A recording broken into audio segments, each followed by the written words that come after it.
नमस्कार, मैं राखी और आप देख रहे हैं न्यूज़ 31 उत्तराखंड। इस वक्त मैं मौजूद हूँ हल्द्वानी के कालिका कॉलोनी में और आप देख सकते हैं मेरे पीछे किस कदर इस वक्त लोगों की भीड़ यहाँ पर आपको नज़र आएगी।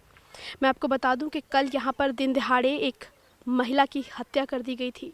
अभी तक कोई पुख्ता जानकारी हमें नहीं मिल पाई है कि किस वजह से या किस तरह से महिला की हत्या की गई थी, लेकिन फिर भी जितनी जानकारी हमें मिली है उस हिसाब से मैं आपको बता दूं कि महिला घर में अकेली थी, उसके बच्चे स्कूल गए हुए थे और महिला जब घर में अकेली थी तो उस आदमी ने आकर उससे बातचीत की थी और उससे ऐसा कहा था कि क्या आपके घर में कोई काम होगा। तो महिला ने मना कर दिया था कि ऐसा कोई काम हमारे घर पे अभी नहीं चल रहा है। उसके बाद व्यक्ति घर में अंदर एंटर हुआ और उसने महिला के सिर पर हथौड़ी से वार किया, जिस वजह से महिला की मौके पर ही मौत हो गई। जब बाद में शाम को घर पर बच्चे आए, उन्होंने देखा अपनी मां को, फिर घर में चीख पुकार का माहौल बन गया और फिर ये खबर लोगों के बीच में एक सनसनीखेज मामला बन गया। और मैं आपको बता दूं कि ये घर आप देख सकते हैं आसपास कि ये कॉलोनी आप देख सकते हैं कितने घर यहाँ पर हैं। ऐसे में उस शातिर अपराधी ने किस तरह से इस पूरी घटना को अंजाम दिया, क्योंकि यहाँ पे लोग जिस कदर है आप देख सकते हैं, आसपास घर इतने सारे हैं, तो ऐसे में उसने इस घटना को जो अंजाम दिया है, कैसे वो घर में एंटर हुआ। और सूचना की अगर बात करें, जानकारी की अगर बात करें, तो उस हिसाब से पता चल रहा है कि आदमी लगातार घर पर नज़र बनाए हुए था और लगातार वो घर पर ये देखने की कोशिश कर रहा था कि किस टाइम पर वो महिला अकेली होगी। ऐसे में बहुत सारे सवाल खड़े हैं कि क्या वाकई कोई आपसी रंजिश थी जिस वजह से उसने उस महिला की हत्या की।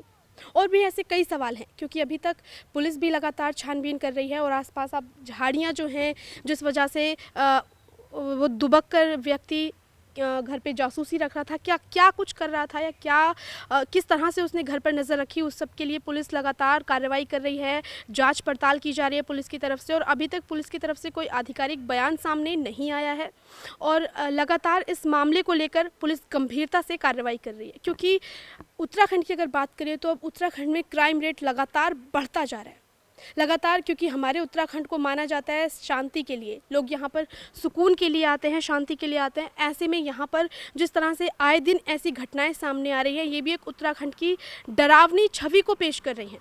मैं आपको बता दूं कि पुलिस लगातार यहाँ पर कार्रवाई कर रही है और आसपास जितनी भी झाड़ियाँ हैं और जितनी भी घास वगैरह है उसे काट कर ये कोशिश की जा रही है कि शायद कुछ पड़ताल में उनकी निकल के सामने आ सके। इसलिए पुलिस लगातार आसपास के एरिया को भी साफ़ कर रही है, क्योंकि घर के सामने बहुत बड़ी बड़ी झाड़ियाँ हैं, जिस वजह से पुलिस उन झाड़ियों को हटाकर भी कार्रवाई कर रही है। और पूरी तरीके से पुलिस अपनी बारीकी चीज़ों को ध्यान में रखकर अपनी कार्रवाई को आगे बढ़ा रही है। मैं आपको बता दूँ, हमने महिला के पति से बात करने की कोशिश की, लेकिन वो अभी कुछ भी बात करने के हालत में नहीं है। वो बहुत ही ज़्यादा भावुक हैं और बहुत ज़्यादा परेशान, क्योंकि उनके बच्चे अभी छोटे हैं। तो ऐसे में ये जो मौत है उसने उन्हें तोड़ दिया है। और हो भी क्यों ना, क्योंकि शायद उन्होंने कभी तसव्वुर भी नहीं किया होगा कि उनकी बीवी इस तरह से उनका साथ छोड़कर जाएगी।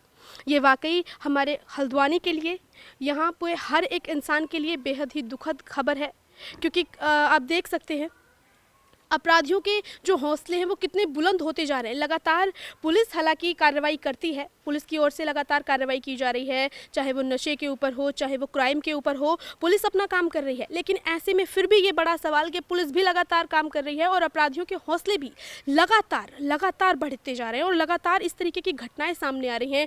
लगातार आप देखेंगे कि सड़कों पर चलते चलते चेन स्नैचिंग हो जाती है, किस तरह से दिन दहाड़े लोगों के मोबाइल चोरी हो रहे हैं। लगातार ये क्राइम की जो घटनाएं हैं ना, ये उत्तराखंड में बढ़ती जा रही हैं। हल्द्वानी में लगातार ऐसी घटनाएं सामने आ रही हैं, जैसे कि 2 दिन पहले कुमाऊं ज्वेलर्स स्वामी के बेटे पर गोली मारकर हत्या करने की कोशिश की गई थी। उसके लिए भी पुलिस अभी तक काम कर रही है। उसके तुरंत 2 दिन बाद कल ये घटना सामने आ गई। तो आप देख सकते हैं किस तरह से क्राइम का जो रेट है ना, वो लगातार बढ़ रहा है।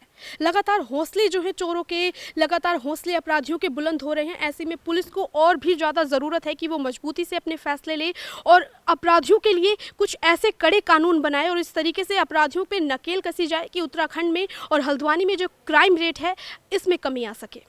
फिलहाल अब मुझे दीजिए इजाज़त। इस खबर पर मैं हर एक मिनट की अपडेट आप तक पहुंचाती रहूंगी। आप देखते रहिए न्यूज़ 31 उत्तराखंड। मैं राखी, कैमरामैन जीतू के साथ न्यूज़ 31 उत्तराखंड। नमस्कार।